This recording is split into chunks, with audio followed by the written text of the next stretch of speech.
this year we've got a new REO. It's the 2014 REO. It's got a bit more punch. We got a bit more power to size a kite. And it's built super strong again. Same wave shredding machine that we had last year. Just want to talk a little bit about the different bar setups and the different lines. The new push away quick release we have this year is really easy, really simple and super smooth. So when you're in difficult situations, or if you're walking across dangerous areas, you're much more relaxed, and you know you're going to be able to release the kite much quicker. With the safety system as well, we've got two different styles. We've got the locked-in safety system. So if you want to ride unhooked, then you can ride unhooked, no problem, and the kite isn't going to fully depower if you let go.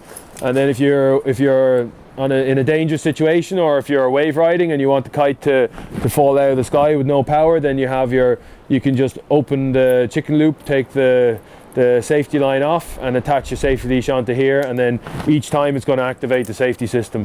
Like last year, this year I'm riding with two different bars. I'm using 25 meter lines and I'm using 27 meter lines, and the reason for that is because when the wind starts to get slightly gusty, or if you're taking off on a wave and the outside is windy and loads of wind, and then the inside is lighter because it might be protected by a cliff or by houses, or by anything, trees, anything that disturbs the wind. If your kite is higher and you start riding the wave, the kite can fall further. So the longer your lines are, the kite can fall through the sky for longer. And that fall period is when there's zero power in the kite. There's nothing coming, there's no power being generated from the kite, there's no input from the kite, and that gives you the maximum time to do a bottom turn and hit the lip, and you're just hitting it as a surfer. That's it. You're using the power of the board, you're using the push from the fins, and you're hitting that wave, and then you come down the bottom, you come back down into your bottom turn.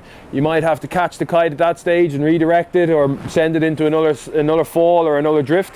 And I found with the longer lines that you use, the further the kite can drift. So it can move from one point in the sky to nearly 15 meters, 20 meters to another point in the sky without having any input from you whatsoever. So you're not using the controls. The bar is pretty much at zero, is at neutral, and the kite is just falling through the sky. When it gets really windy, the kite will do this a lot more naturally as well. Like, it means that when it's windy, you use 25 meter lines or 20.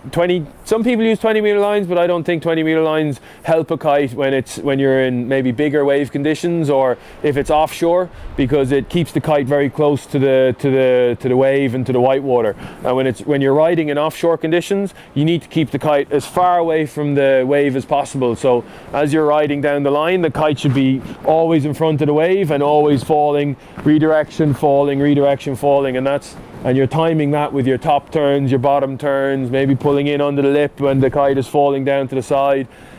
So it's all about getting used to that point of turn off. So you turn the power off completely, and then you pick it back up again. You put yourself in whatever position you want, and then you turn it off again.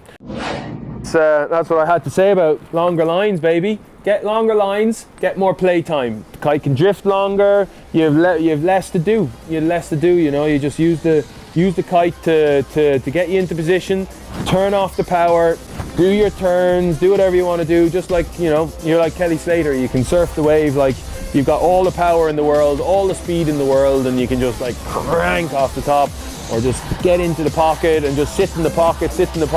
Oh, there's a section coming. Pull in the kite, get a bit of power around the section, park it, drop it, and just go again. So it's all about having fun and enjoying the kite and using the right equipment, obviously,